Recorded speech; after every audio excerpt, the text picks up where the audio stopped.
I'm Emma Walker, 32, living what I thought was my dream life in Chicago. 7 years with James, my college sweetheart, had given me the perfect marriage. At least that's what I believed until I found those strange receipts and that mysterious key. The first crack in my perfect world appeared when I spotted him across the street, his arm wrapped around a woman I'd never seen before. His smile was one I thought was reserved only for me. Before I tell you how I caught my husband red-handed and what I did next, let me know where you're watching from and hit that subscribe button. Trust me, you'll want to stick around for how I turned this betrayal into the best decision of my life. James and I were the couple everyone envied. We met during sophomore year at Northwestern University when we literally bumped into each other at the library. I was carrying a stack of marketing textbooks, and he was rushing to an economics lecture. Our books scattered across the floor, and as we knelt to gather them, our eyes met. It sounds like a scene from a romantic movie, but that moment genuinely changed my life. We dated throughout college, supporting each other through final exams, internships, and family dramas. After graduation, we moved into a tiny apartment in Chicago together while building our careers. James was ambitious and driven, working his way up at a real estate development firm, while I pursued my passion in marketing. 3 years after college, James proposed during a weekend trip to Lake Michigan. It was sunset, the water gleaming orange and pink, when he got down on one knee with a diamond ring that must have cost him months of savings. I said yes without hesitation, certain I was making the right choice. Our wedding the following spring was everything I'd dreamed of.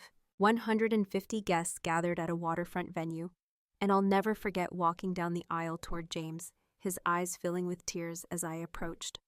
My father whispered, "He's a good man, Emma," as he gave me away. I believed that with all my heart. The first few years of marriage were blissful. We moved into a beautiful brownstone in Lincoln Park, adopted a golden retriever named Cooper, and settled into comfortable domesticity, while still nurturing our individual careers. Every Sunday we would walk to the local farmers market, have brunch at our favorite cafe, and then spend the afternoon planning our future. We talked about having 2 children, maybe 3, and buying a vacation home in Michigan, where our future kids could spend summers swimming and making memories. My career at Thompson Marketing Agency was flourishing.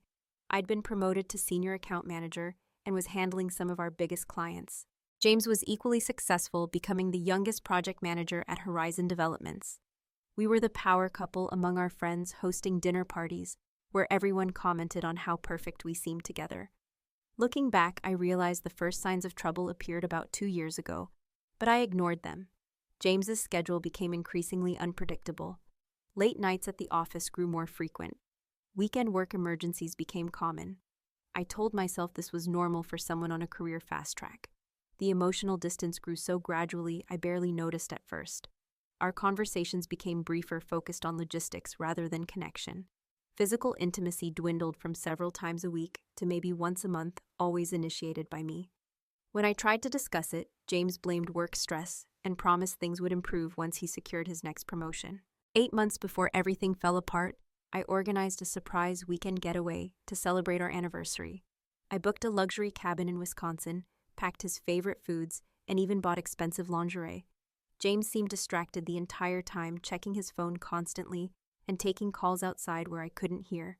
When I tried to initiate intimacy, he claimed he was too tired.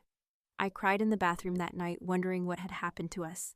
Back home, I tried everything to save our marriage. I read relationship books, scheduled date nights, and even suggested counseling. James dismissed the idea of therapy, insisting we were fine, just busy. I began to question myself, wondering if I was being overly sensitive or demanding. Maybe this was just what happened to marriages after the honeymoon phase wore off. The first concrete evidence that something was wrong came in the form of a receipt I found while doing laundry. It was from an upscale restaurant in the Gold Coast neighborhood, a place we had never been together. The bill was for 2 people and included an expensive bottle of champagne. When I asked James about it, he explained it away as a business dinner with a potential client. I wanted to believe him, but something didn't feel right. More receipts appeared in subsequent weeks from hotels, jewelry stores, and restaurants I'd never heard him mention. Each time I confronted him, he had a plausible explanation that made me feel foolish for questioning him. Then came the strange phone calls. James, who had always taken calls in front of me, began stepping outside or into another room when his phone rang. He added a password to his phone, something he'd never done before. When I asked why he claimed it was for work security reasons, His appearance changed too. He bought new clothes without my input, started using a cologne I hadn't selected, and became more meticulous about his grooming. At 34, he suddenly joined a new gym and became obsessed with his physical appearance in a way that seemed out of character. The final red flag before my investigation began in earnest was the key. I was searching for a missing earring when I checked the pockets of his suit jacket hanging in our closet. There in the inner pocket, I found a single key on a plain ring with no identifying marks or tags. When I asked James about it casually over dinner, his face changed for just a second before he composed himself and claimed it was a key to a storage unit where he kept client files. That night, lying next to him as he slept peacefully, I stared at the ceiling and admitted to myself what I had been denying for months: my husband was hiding something significant from me, and I needed to find out what it was. The decision to investigate my husband didn't come easily. I'd always believed relationships should be built on trust, and the idea of spying on James made me feel sick to my stomach. Was I becoming one of those paranoid, controlling wives? Would discovering the truth even help? Or would it just confirm my worst fears? For weeks I battled with myself. Every morning I would wake up determined to trust him and focus on improving our marriage. Every night, lying beside his sleeping form, doubts would creep back in. The emotional whiplash was exhausting. I tried the direct approach first. One Saturday morning over coffee, while Cooper lay at our feet, I asked James directly if there was someone else. He looked genuinely shocked, then hurt, then angry. He accused me of not trusting him and turned the conversation around so skillfully that I ended up apologizing to him. His performance was so convincing that I almost dropped my suspicions entirely. "Emma, how could you even think that?" he said, his voice cracking with what seemed like genuine emotion. "After everything we've built together, I've been killing myself at work to give us the life we've always wanted." He took my hands across the kitchen table, looking directly into my eyes. "The promotion I'm working toward means bigger projects, more responsibility, but also more money for our future. For the family we want to start soon." The family comment hit me hard. We'd been talking about trying for a baby in the next year. Could I really believe he was planning a future with me while seeing someone else? James continued his masterclass in manipulation.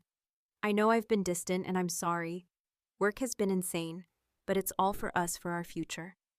By the end of the conversation, I felt guilty for suspecting him and promised to be more understanding about his work commitments. That night, he even initiated intimacy for the first time in months. I told myself everything would be fine. But 3 days later, I found another receipt in his suit pocket from a jewelry store. The purchase was for a woman's bracelet worth $2,000, dated just 2 weeks earlier. It wasn't my birthday or anniversary or any other occasion that would warrant such a gift. When I subtly mentioned how long it had been since he'd given me jewelry, James didn't take the hint or admit to a recent purchase. That's when I knew I needed proof one way or another. I started with our financial records, something I had access to without having to sneak around. James and I had separate credit cards, but a joint account for household expenses. His personal credit card statements revealed regular charges at the Paramount Hotel bar downtown, usually on evenings when he claimed to be working late. The amount suggested drinks for two, sometimes dinner. Next, I noticed cash withdrawals of $500 to $1,000 every couple of weeks. Something new in his spending pattern. James had always preferred using cards to track his expenses for tax purposes. What did he need so much cash for? The second phone was my next discovery, and it happened by accident. I was putting away his gym clothes when I felt something hard in the inner pocket of his gym bag. Hidden beneath a towel was a basic flip phone, the kind people buy when they don't want a traceable smartphone. When I tried to turn it on, it was password protected. My hands shook as I put it back exactly where I found it. That night I couldn't sleep. The flip phone was damning evidence. Nobody in his position used those unless they were hiding communications. I considered confronting him immediately, but realized he would just create another plausible explanation. I needed to catch him in the act. 2 days later, I told James I was having dinner with my friend Kelly from work and wouldn't be home until late. Instead, I parked my car a block from our house and waited until James left. I followed his car at a safe distance, thankful for Chicago traffic that made it easy to blend in. Instead of heading to his office downtown, as I expected, James drove to an upscale residential building in River North, an area known for luxury apartments.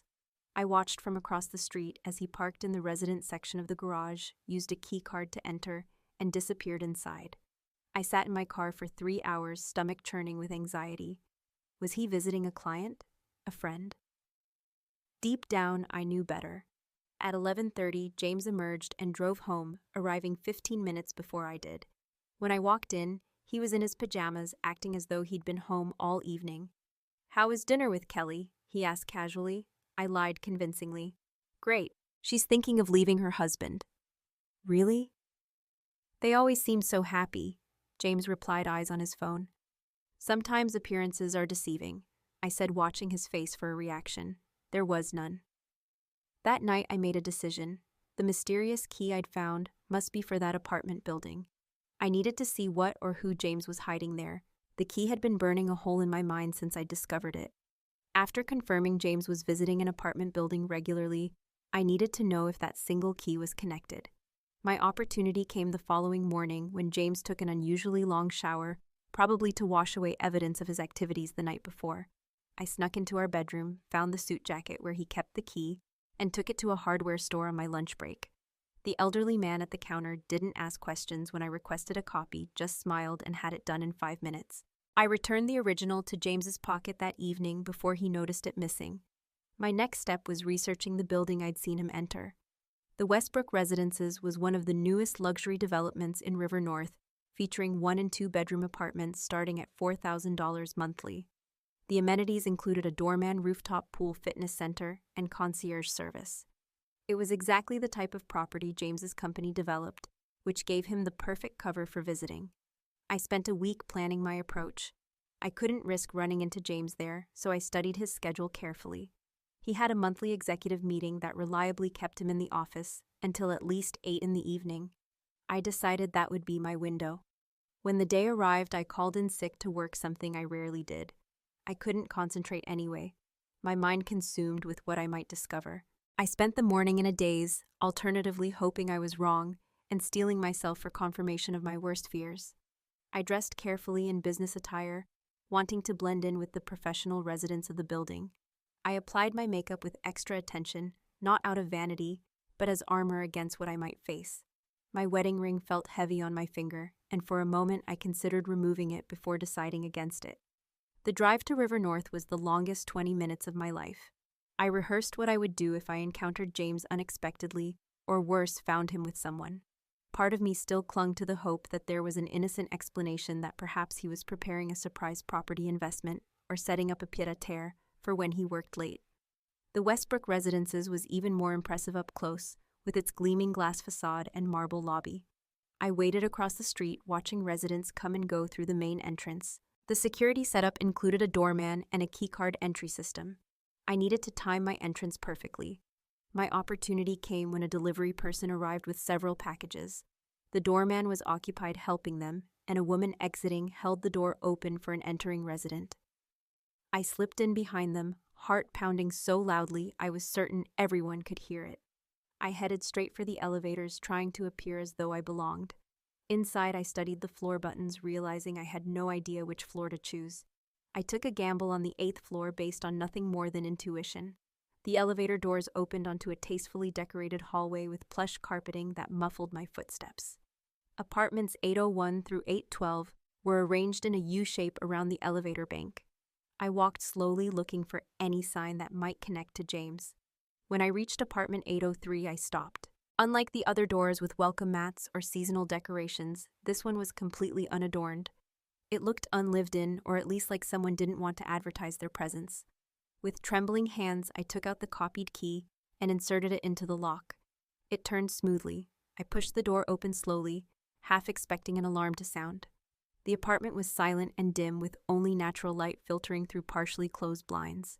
I stepped inside and closed the door behind me, leaning against it as I took in my surroundings. The space was impeccably decorated in a modern, minimalist style that wasn't James's taste at all. Our home featured warm colors and comfortable furniture, but this place was all clean lines, glass and chrome, with a cool gray and blue color scheme. It looked like a high-end hotel suite rather than a home. The living room contained a sleek leather sofa, glass coffee table, and large flat-screen television. A small dining area featured a table set for two with expensive-looking tableware. The kitchen was spotless with high-end appliances and a wine fridge stocked with brands I recognized as James's favorites.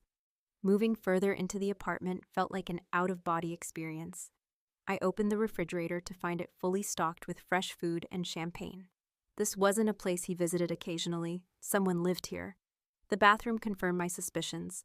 2 toothbrushes in the holder, women's toiletries arranged neatly on the counter, expensive perfume that wasn't mine, a makeup bag, women's hair products in the shower alongside men's body wash that I recognized as James's. With each new discovery, I felt another piece of my heart break away.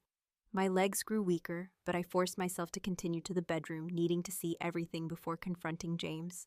The bedroom was the final confirmation I didn't want but needed. A king-sized bed dominated the space with rumpled sheets that hadn't been made. On the nightstand were framed photos of James with a woman I'd never seen before. She was stunning with long dark hair and a dazzling smile. They looked happy together, relaxed in a way James hadn't been with me in years. I picked up one of the frames with shaking hands. It showed them on a beach that I recognized as Puerto Vallarta, where James had supposedly gone for a business conference last winter. In the photo, his arm was around her waist, and they were laughing at something off camera. The betrayal of that moment, a vacation he'd taken with another woman while I sat at home missing him and believing he was working, hit me like a physical blow. On her side of the bed, I found a journal. I knew I should respect her privacy, but at that point, my own privacy in life had been so violated that I opened it without hesitation. The first page I turned to had an entry dated from about a year ago, 1 year with James today. He surprised me with diamond earrings and dinner at Alinea. He promises that soon we can stop hiding and be together properly. I know his situation is complicated, but sometimes waiting is so hard. Her name was Sophia, according to the journal's inscription. She and James had been together for a year. A whole year of lies, deception, and betrayal, while I tried desperately to save what I thought was just a strained marriage. I was still standing there, journal in hand, when I heard the unmistakable sound of a key in the lock. Panic surged through me. It was only 6:30. James shouldn't be free from his meeting yet. I had no time to leave, so I did the only thing I could. I hurried to the walk-in closet and shut myself inside, leaving the door open just a crack so I could see. Through that narrow opening, I watched as James entered the apartment with the woman from the photos. Sophia. She was even more beautiful in person, younger than me, perhaps 26 or 27, with the confident stride of someone who felt at home. "I can't believe you got out of your meeting early," she said, kissing him in a familiar way that told me this was their regular greeting. "I told them I had another commitment," James replied, loosening his tie. "Dixon can handle the rest of it. Besides, I wanted to celebrate our anniversary properly." Anniversary, the word echoed in my head like a gunshot. Yesterday had been the 15th of April, our 7th wedding anniversary. James had sent flowers to my office and promised a proper celebration this weekend when he wasn't so busy. Now I understood he'd been busy, all right, busy celebrating a different anniversary with a different woman. 1 year in our own place, Sophia said, wrapping her arms around his neck. "Though I still think you should let me contribute more to the rent. I'm making good money now. This place is my gift to you," James said. "Besides, the company covers most of it as an executive perk." My blood ran cold. He was using company funds to maintain an apartment for his mistress. That wasn't just infidelity, it was potentially fraud. "I got you something," Sophia said, moving to retrieve a gift bag from beside the sofa. "Open it." James pulled out a designer watch that I recognized as costing several $1,000s. "It's perfect," he said, looking genuinely touched. "You shouldn't have spent so much." "You're worth it," she replied. "Now we match." She held up her wrist to show a bracelet that I instantly recognized from the jewelry store receipt I'd found. "I have something for you too," James said. "But first, I want to talk about something important." His tone changed, becoming more serious. Sophia sat beside him on the sofa, looking concerned. "My situation at home," he began, taking her hand. "I know I've been asking for patience. James, we've talked about this. I understand you can't just walk away. There's the financial entanglement, your reputation at work." "I've spoken with a lawyer," James continued. "Discreetly, of course. I'm putting things in place to file for divorce within the next few months." Divorce. He had consulted a lawyer without ever indicating to me that our marriage was in trouble. The casual way he discussed ending our 7-year relationship made me physically ill. "Emma has no idea," he continued. "I've been careful. The separate accounts, the cash withdrawals spread out over time. When I file, she'll be shocked, but she can't touch this place or affect us financially. I've made sure of that." Are you sure that's necessary? Sophia asked, surprising me. Couldn't you just be honest with her? James laughed, a cold sound I'd never heard from him before. Emma would burn everything down if she knew about us. She's always been emotional, unpredictable. Trust me, this is the only way. His hands were steady as he poured them both glasses of wine, his voice calm as he dismantled our marriage. The James I was seeing now was a stranger, calculating and cold, nothing like the man I thought I'd married. That's when I decided I couldn't hide any longer. I pushed the closet door open and stepped into the bedroom. Actually, James, I said, my voice surprisingly steady, despite the hurricane of emotions inside me. I think I'm handling the news quite well, all things considered. James's reaction was instant and dramatic. The wine glass slipped from his fingers, shattering on the hardwood floor as he jumped to his feet. His face drained of all color, and his hands began to tremble violently, a physical manifestation of his collapsing deception. Emma, he gasped, my name sounding foreign on his lips. What are you? How did I find out you've been living a double life? I finished for him, stepping fully into the living room, the same way any wife would when her husband starts leaving evidence everywhere. You got sloppy, James, or maybe you just stopped caring if I found out. Sophia had also risen to her feet, her expression shifting from shock to confusion to horrified understanding. You're his wife, she whispered, looking back and forth between us. He told me you were separated, living apart for over a year, just waiting to finalize the divorce. I laughed bitterly. We had dinner together last night. We share a bed, a dog, and as of yesterday, 7 years of marriage. I turned to James. Happy anniversary, by the way. The flowers you sent to my office were lovely. James's face contorted as he tried to regain control of the situation. Emma, you need to leave. We can discuss this at home.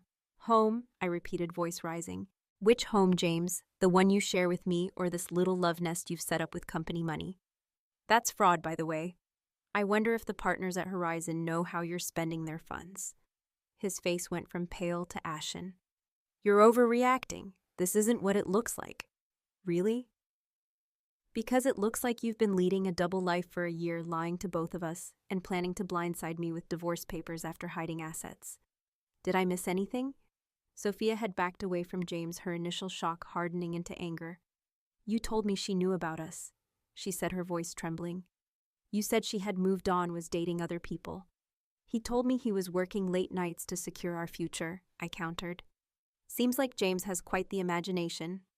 The three of us stood in a triangle of betrayal, the truth hanging heavy in the air between us. James looked trapped, his eyes darting between Sophia and me, as though calculating which relationship he could still salvage. Sophia, please, he began, reaching for her hand. I can explain everything, she yanked her hand away. Explain what? How you've been living with your wife this whole time. How everything you told me about your marriage was a lie. Tears welled in her eyes. God, you made me the other woman. Do you have any idea how that feels? I felt a surprising flash of sympathy for Sophia. She had been deceived too, albeit in different ways. James had manipulated us both, crafting separate narratives that kept us exactly where he wanted us. Emma, James turned to me, switching tactics. This isn't how I wanted you to find out. Yes, Sophia and I have been seeing each other, but I was going to tell you, the timing just never seemed right. The timing, I repeated incredulously. You've had a year of opportunities, a year of watching me try to fix our marriage while you were building a life with someone else. Our marriage has been over for a long time, he said coldly. We both know that. You just didn't want to admit it. His words struck like a physical blow. Our marriage has been exactly what you made it, I shot back. You checked out, and instead of having the courage to end things honestly, you created this elaborate deception. Sophia had moved to the kitchen island, putting physical distance between herself and James. How long, she asked quietly. How long have you been planning to divorce Emma? James ran his hands through his hair, his composure cracking. It's complicated. The financial implications alone. Financial implications? I echoed, disgust evident in my voice. Is that all our 7 years together meant to you, a financial transaction to be carefully managed? You have no idea what I've been dealing with. James snapped, his calm facade finally breaking. The pressure at work, the expectations maintaining our lifestyle. You've always been so focused on your career, so independent. Sophia needed me in ways you never did. Don't you dare blame Emma for your choices, Sophia interjected, surprising me again. This isn't about her independence or career. This is about you wanting everything on your terms." James looked between us, perhaps realizing for the first time that he was now facing a united front. His manipulation techniques that worked so well on us individually were failing now that we could compare notes. "I admit I handled this badly," he conceded, softening his tone. "But Emma, you have to understand, we've been growing apart for years. And Sophia," he turned to her, "everything between us is real. I just needed time to disentangle myself from my marriage properly." "By emptying our joint accounts?" I asked. "By consulting divorce lawyers behind my back, by committing what might actually be criminal fraud with company resources." James's face hardened. "Don't threaten me, Emma. You won't win that battle." "This isn't a battle," I said, feeling suddenly exhausted. "It's our lives you've been playing with like they're pieces on a chessboard." The room fell silent for a moment, the enormity of the situation settling over us. I looked around the apartment, taking in every detail of the life James had built separate from ours. The framed photos, the matching towels, the wine collection they had curated together. All while I sat at home with Cooper, wondering why my husband seemed so distant. The pain was overwhelming, a physical ache radiating from my chest. I felt lightheaded, my vision blurring at the edges. Gripping the back of a dining chair for support, I tried to steady my breathing. "Are you okay?" Sophia asked, taking a step toward me. "No," I answered honestly. "I don't think I am." James remained where he stood, making no move to check on me. His eyes were cold, calculating, already moving beyond this moment to damage control. "I need to go," I said, straightening up with effort. "I've seen everything I need to see." "Emma, wait," James called as I moved toward the door. "We should talk about this rationally, make arrangements." I turned back to him, seeing him clearly. Perhaps for the first time. "There's nothing rational about what you've done," I said quietly.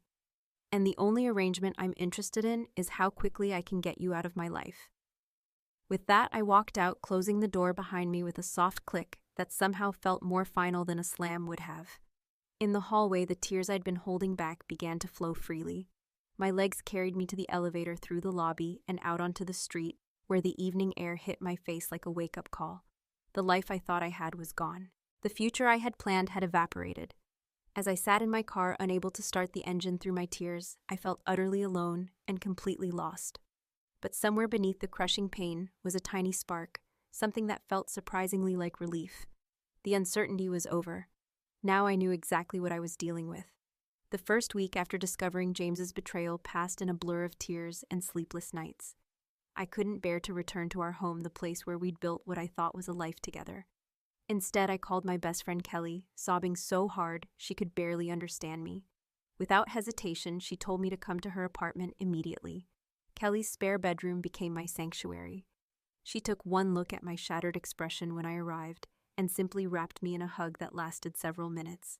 She didn't push for details until I was ready to share them, bringing me tea and sitting beside me as I stared blankly at the wall. When I finally told her everything, her outrage on my behalf was both validating and comforting. "That manipulative, calculating bastard," she fumed, pacing her living room. 7 years of your life, and he was planning to blindside you with divorce papers after hiding assets. He belongs in jail, Emma. Work became almost impossible. I called in sick for 3 days before forcing myself to return. Focusing on client presentations and marketing strategies seemed absurd when my personal life was in ruins. My boss, Sandra, noticed my distraction and called me into her office on my first day back. "Emma, I've known you for 5 years," she said gently. "Something's clearly wrong. Is there anything I can do?" The kindness in her voice nearly broke me. I managed to explain the situation without completely falling apart, though my voice cracked several times. To my surprise, Sandra didn't offer empty platitudes about things getting better or time healing all wounds. Instead, she offered something practical. "Take a reduced schedule for the next 2 weeks," she said. "Handle only your essential clients. And I'm going to refer you to my divorce attorney. Diane Morgan is the best in Chicago, especially with complicated financial situations." The word divorce hit me like a physical blow. Until that moment, despite everything I'd seen and heard, some part of me hadn't fully accepted that my marriage was over. Sandra's matter-of-fact approach forced me to confront reality. Meanwhile, James had been calling and texting constantly. I ignored most of his messages, which ranged from apologetic to defensive to accusatory, sometimes within the same text. "We need to talk about this like adults," he wrote. "You're being emotional and irrational. Let's discuss terms that work for both of us. His attempts to control the narrative and manipulate me continued even after being caught red-handed. The only response I sent was brief, "I'll communicate through my lawyer from now on." Meeting with Diane Morgan was the first step toward reclaiming my agency. The attorney's office was sleek and professional, much like the woman herself. In her mid-50s with steel gray hair and penetrating eyes, Diane had the demeanor of someone who had seen every possible divorce scenario and feared none of them. "Tell me everything," she instructed after basic introductions. "Don't leave anything out, especially regarding finances, assets, and any statements your husband has made about the divorce." For 2 hours, I detailed our marriage, the discovery of the affair, and most importantly, what I'd overheard about James's financial maneuvering and use of company funds. Diane took meticulous notes, occasionally asking clarifying questions. When I finished, she looked up with a gleam in her eye that was almost predatory. "Mrs. Walker, based on what you've told me, your husband has made several critical errors," she said. "First, his apparent misuse of company funds for personal purposes could constitute fraud. Second, his consultation with a divorce attorney while actively concealing assets and planning to blindside you demonstrates bad faith. Third, Illinois is an equitable distribution state, meaning the court will look very unfavorably on his attempts to hide assets." She leaned forward. "If everything you've told me is accurate, we are in a surprisingly strong position, but we need to move quickly and strategically." For the first time since discovering James's betrayal, I felt a flicker of hope, not for reconciliation, but for justice and a future that wasn't financially devastated by his deception. "What do we do first?" I asked. "Document everything," Diane replied.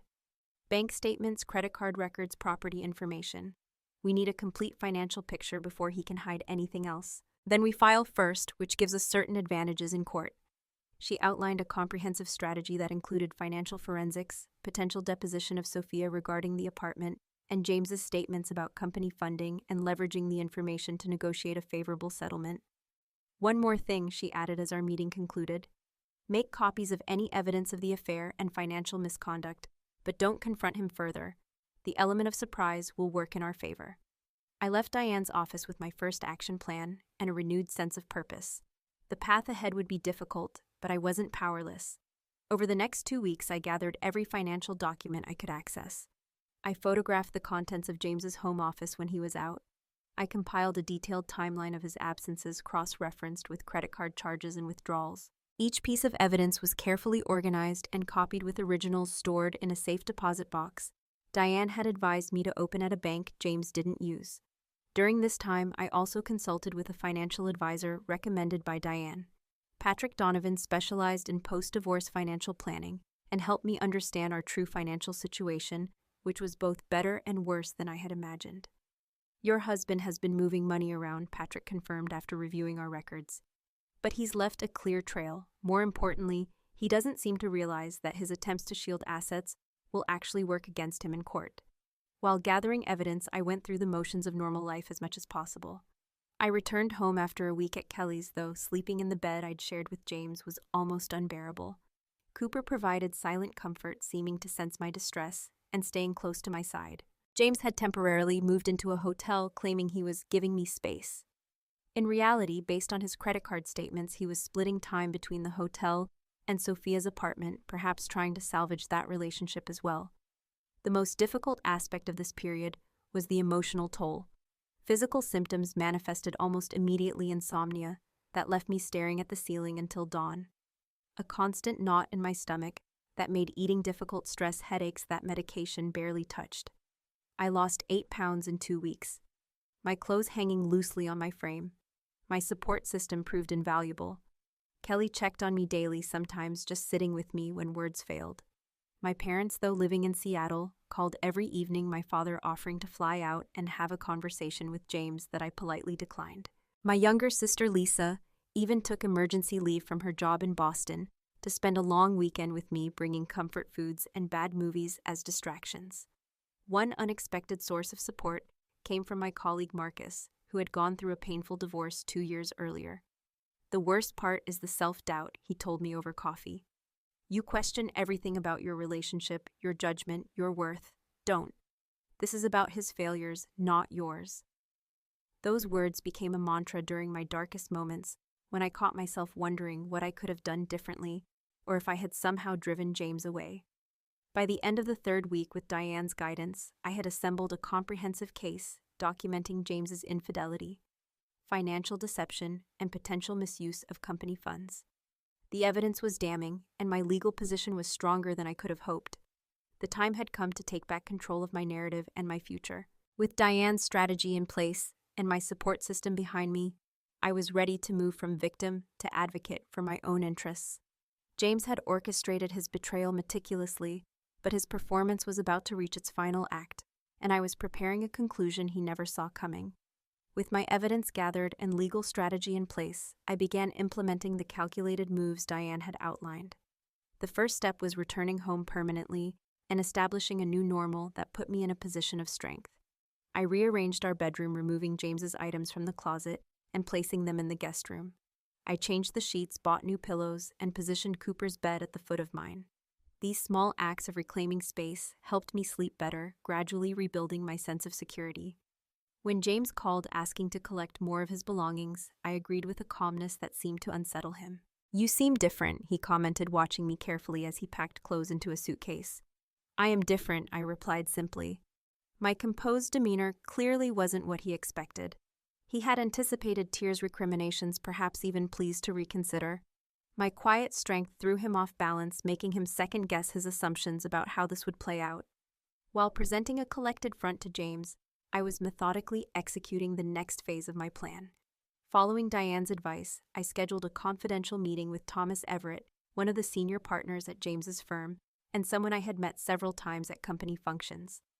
"Mrs. Walker," he greeted me in his corner office, "this is unexpected. What can I do for you?" "I have information about potential misuse of company resources that you should be aware of." I began maintaining a professional tone. "I believe my husband has been using Horizon funds to maintain a personal apartment." I presented copies of documents showing the apartment lease for the Westbrook residences was being paid through a Horizon subsidiary, categorized as an executive accommodation, though it was being used exclusively by James and Sophia. Thomas's expression remained neutral, but his eyes hardened as he reviewed the evidence. "These are serious allegations, Mrs. Walker. May I ask why you're bringing this to me rather than addressing it with James directly?" "James and I are in the process of separating," I explained. "During that process, I discovered financial irregularities that may affect Horizon. As someone who respects your company, I felt obligated to bring this to your attention before it potentially becomes a larger issue." My approach was deliberately non-emotional and business-focused, positioning myself as a concerned citizen rather than a vengeful spouse. This strategy proved effective. "I appreciate your discretion," Thomas said finally. "I'll need to investigate this matter internally, of course. This stays between us for now." I left with his business card and a request to remain available for further questions. Within 2 days, James was called into an emergency meeting with the company's executive committee and financial officers. He returned to the house that evening, face ashen and movements jerky with barely contained rage. "What did you do?" he demanded, slamming the door behind him. I looked up from my book, Cooper alert beside me. "You'll need to be more specific, James." "The company is conducting a financial audit of all my projects." Thomas had questions about the apartment. "Did you go to him?" "I simply shared information that seemed relevant to Horizon's interests," I replied calmly. "Isn't transparency important in business?" His face contorted with fury. "You had no right. Do you have any idea what this could do to my career?" "About as much right as you had to use company money to fund your affair," I countered. "Actions have consequences, James. I'm not the one who committed potential fraud." He paced the living room like a caged animal. "This isn't just about the apartment, is it? This is your revenge." "This isn't revenge," I said, rising to face him. "This is accountability, something you've been avoiding for quite some time." Our confrontation ended with James storming out, but the damage to his professional reputation was just beginning. Within a week, he was placed on administrative leave pending the investigation's outcome. The promotion he'd been positioning himself for went to a colleague instead. Meanwhile, I continued rebuilding my life piece by piece.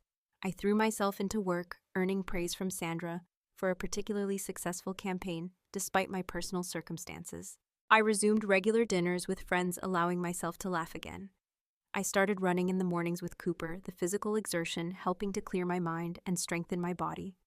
4 weeks after discovering James's double life, I was ready for the next phase of my plan. With Diane's guidance, I filed for divorce, citing irreconcilable differences and James's infidelity. The filing included comprehensive documentation of his affair, financial deception, and the ongoing company investigation into his use of funds. James received the papers while staying at a downgraded hotel, his financial situation already strained by the administrative leave and mounting legal expenses. His lawyer immediately called Diane, seeking to negotiate terms before things escalated further. They're worried about the company investigation becoming public during divorce proceedings, Diane explained during our update meeting. They're offering a surprisingly generous settlement. The initial offer included the house, a significant cash payment, and an accelerated timeline that would finalize our divorce within months rather than the year or more it might otherwise take. It's a starting point, Diane said, but we can push for more. His position weakens by the day. We countersued for concealment of assets, further strengthening our negotiating position. James's attorney came back with increasingly favorable terms, desperate to avoid a public court battle that would expose both the affair and the financial improprieties. Throughout these legal maneuvers, I maintained minimal contact with James, communicating almost exclusively through our attorneys. The distance gave me clarity, helping me recognize just how manipulative he had been throughout our marriage, not just during the affair. 7 weeks after my discovery at the apartment, I organized a small dinner party with our closest friends, couples we had socialized with throughout our marriage. James, attempting to maintain appearances, agreed to attend, perhaps hoping to influence our social circle's perception of our separation. What he didn't know was that this gathering served a specific purpose in my strategy. After dinner, as we sat in the living room with drinks, I addressed the elephant in the room. I know you've all been wondering about James and me, I began, my voice steady. Rather than let rumors circulate, I wanted to be transparent with the people we care about. James shifted uncomfortably, clearly expecting a sanitized version of events that would preserve his reputation. Instead, I calmly detailed his year-long affair, the secret apartment, and his plans to blindside me with divorce after hiding assets. I didn't raise my voice or show anger, simply presented facts, occasionally referring to my phone, where I had organized the timeline. Emma, James interrupted, his face flushed with embarrassment as our friends stared at him with increasing horror. This isn't the appropriate venue for airing private matters. Actually, I disagree, I replied. These people have been part of our lives for years. They deserve the truth, not whatever fiction you plan to tell them. Our friend Michael, who had been James's groomsman at our wedding, set down his glass with deliberate care. Is this true, James? All of it? James attempted damage control. Emma's version is emotionally influenced. The situation is more complex. Is it complex that you maintained a second home for your girlfriend using company funds? I asked. Or complex that you were planning to leave your wife of 7 years without warning after hiding assets? Which part is complex exactly? The room fell silent. James had no response that could salvage his image. One by one, our friends made excuses to leave their coolness toward him unmistakable. By evening's end, it was clear whose side they had taken. After they left, James exploded. Was that necessary? Humiliating me in front of everyone we know? They deserve the truth, I replied. Just as I deserve the truth before you spent a year living a double life. This vendetta won't make you happy, Emma, he warned.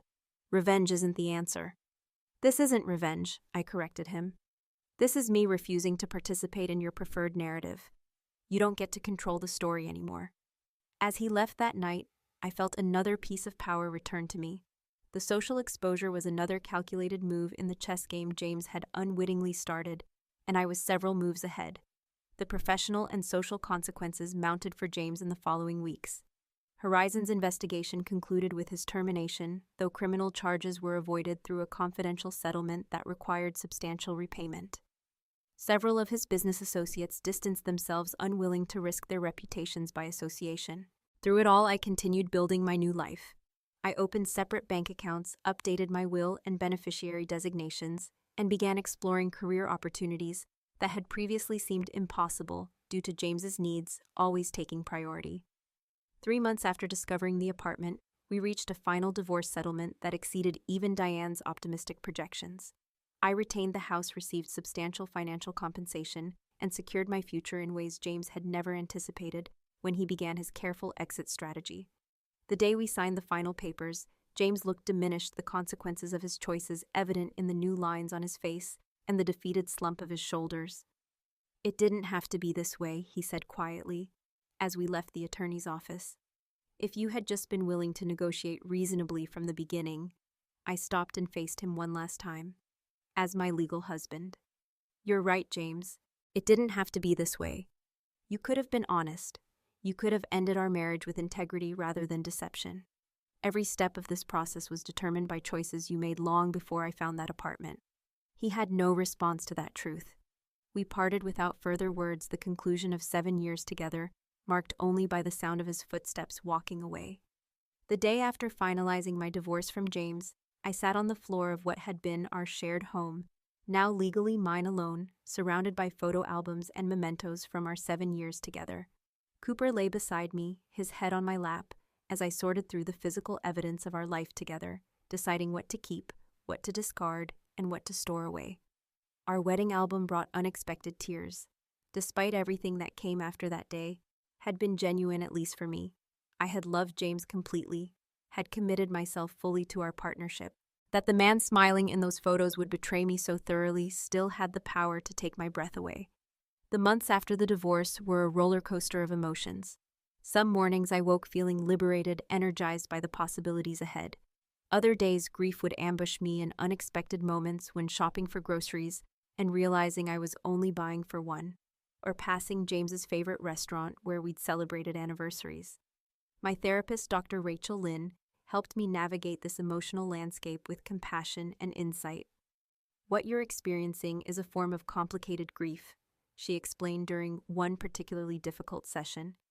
You're mourning not just the end of your marriage, but the loss of the future you had planned and the person you thought James was.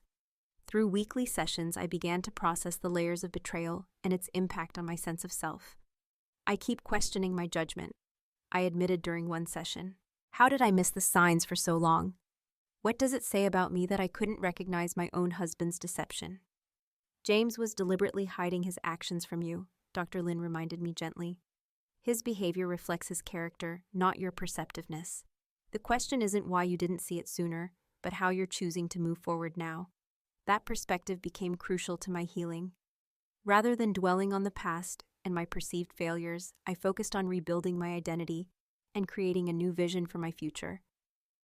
The financial security from my divorce settlement provided unexpected freedom. After 8 years at Thompson Marketing, I realized I had outgrown the agency's structure. With encouragement from Sandra, who became both mentor and friend, I began exploring the possibility of starting my own boutique marketing firm. You've always had an entrepreneurial spirit, Sandra observed over lunch, 6 months after my divorce. Maybe this is the universe's way of pushing you toward your true path. The idea took root, growing from tentative possibility to concrete plan. I used part of my settlement to secure a small office space in the West Loop, developed a business plan with Patrick's financial guidance, and leveraged my client relationships to secure initial contracts. Walker Creative launched 9 months after my divorce was finalized. The early months were terrifying and exhilarating in equal measure. 18-hour days, constant pressure, and the weight of responsibility for my small team's livelihoods tested my resolve daily. Yet the challenges brought a satisfaction I hadn't experienced in years, perhaps ever. My first major client came through an unexpected connection. During a charity event I was attending with Kelly, I met Sophia in a moment of startling coincidence. The initial awkwardness gave way to a surprisingly candid conversation. James lied to me until the very end, she shared as we found a quiet corner away from the main event. After you left that night, he tried to convince me that you were mentally unstable, that you'd been fabricating evidence of our marriage still being intact. That sounds like James, I replied, surprised by the absence of bitterness in my voice. It took me weeks to piece together the full extent of his deception, Sophia continued. By then, the company investigation was underway, and he was becoming increasingly desperate. She hesitated before adding, I never meant to be part of destroying someone's marriage. If I had known the truth. I believe you, I said, and found that I genuinely did. We were both manipulated by someone who excelled at creating convincing narratives. Our unexpected meeting led to a professional connection when Sophia, now an executive at a growing tech company, hired Walker Creative for their rebranding campaign. The project's success established my firm's reputation and opened doors to larger clients. The irony wasn't lost on me that James's affair, intended to destroy my life, had inadvertently created pathways to my professional success. The apartment he had maintained for Sophia became the catalyst for changes that ultimately improved both our lives, while his own career and reputation lay in ruins. I heard through mutual friends that James had moved to Denver, taking a position well below his previous status at a small development company. He had reached out several times in the year following our divorce messages that ranged from accusatory to apologetic, but I never responded. Our chapter was closed. Personal healing came more slowly than professional success. Dating felt like navigating an unfamiliar landscape with outdated maps. My first attempt at dinner with the divorced accountant Kelly had introduced me to ended in awkward conversation and no second date. 2 more similar experiences left me questioning whether I was ready to open myself to that vulnerability again. Then came Mark, a landscape architect I met while renovating the backyard of my home, a symbolic reclaiming of space that had never felt fully mine during my marriage. Unlike my tentative first dates, conversation with Mark flowed easily without pretense or performance. "I've been divorced for 3 years," he shared during our second meeting as we discussed options for a garden design. "It changes how you approach relationships. The illusions are gone, but so are the unrealistic expectations." His honesty was refreshing, and over the following months, our professional relationship evolved into friendship, then cautious romance.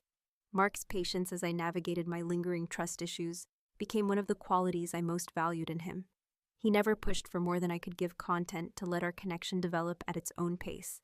2 years after my divorce, I found myself in a relationship built on mutual respect and authentic communication, running a successful business that reflected my values and vision, and surrounded by friends who had supported me through my darkest moments. The healing wasn't complete. A betrayal of that magnitude leaves permanent marks, but I had reclaimed my sense of self and created a life that felt genuinely mine, not an extension of someone else's narrative.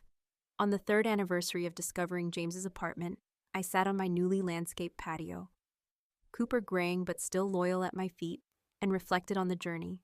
The pain had transformed from acute agony to occasional melancholy, a shadow that passed over me in quiet moments rather than the crushing weight it once was. I realized then that the greatest gift of James's betrayal was the freedom it ultimately gave me. Freedom from a relationship that had become a carefully constructed facade. Freedom to discover my own strength and resilience. Freedom to build a life aligned with my authentic self rather than molded to accommodate someone else's deception. The woman who had stood trembling in that secret apartment world shattered around her would never have imagined the peace I now felt. She couldn't have envisioned the successful business owner, the confident partner, the person who had learned to trust her instincts again. If I could speak to that devastated version of myself, I would tell her that the betrayal that seemed to end her world was actually the beginning of a better one. That the pain, while genuine and valid, was not the end of her story, but merely a difficult chapter in a longer, richer narrative she was yet to write. The lessons I learned through that ordeal weren't the ones James intended to teach. Instead of learning to doubt myself, I learned to trust my intuition. Instead of accepting manipulation, I learned to demand transparency. Instead of fearing solitude, I discovered the strength that comes from genuine self-reliance. My story isn't one of perfect healing or complete forgiveness. Some days still bring anger at the years lost to deception. But it is a story of reclamation, of taking the broken pieces of a shattered life and building something new and authentically mine from the fragments. For anyone facing betrayal, know this.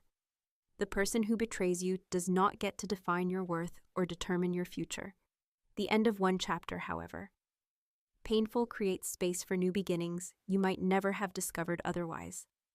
The power to write the next chapter remains always in your hands. Have you ever experienced a betrayal that ultimately led to positive change in your life? I would love to hear your stories in the comments below. And if you're in the middle of that painful journey right now, remember that healing isn't linear, but it is possible. Subscribe to hear more stories of resilience and transformation, and share this video with someone who might need to be reminded of their own strength today. Thank you for listening to my story, and remember that sometimes the most painful endings lead to the most beautiful beginnings.